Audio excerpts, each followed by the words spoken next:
దివంగత వైఎస్ రాజశేఖర్ రెడ్డి సీఎంగా ఉన్నప్పుడు ఎస్ఎల్బీసీ ప్రాజెక్టు నిర్మాణం ప్రారంభమైందని టీపీసీసీ వర్కింగ్ ప్రెసిడెంట్ జగ్గారెడ్డి తెలిపారు.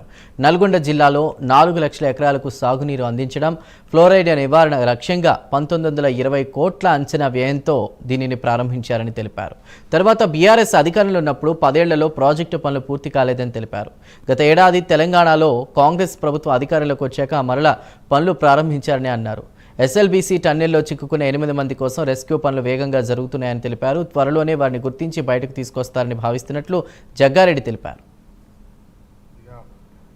ప్రధానంగా రాజశేఖర్ రెడ్డి గారు ముఖ్యమంత్రిగా ఉన్నప్పుడు కాంగ్రెస్ గవర్నమెంట్లో ఎస్ఎల్బీసీ నల్గొండ రైతులకు, నల్గొండ ప్రజలకు దాదాపు 5-6 నియోజకవర్గాలకు సంబంధించిన అంటే దాదాపు 3 నుంచి 4 లక్షల ఎకరాలకు సాగునీరు అందే విధంగా, గ్రౌండ్ వాటర్ కలుషితమైన నీరు పోయే విధంగా బోర్లు వేస్తే ఆ నీరు తాగితే ఎవరికి వికలాంగులు పుట్టకుండా ఉండే విధంగా ఈ ఎస్ఎల్బీసీ యొక్క ప్రాజెక్టు ఆ రోజు కాంగ్రెస్ గవర్నమెంట్ రాజశేఖర రెడ్డి ముఖ్యమంత్రిగా ప్రారంభించడం జరిగింది.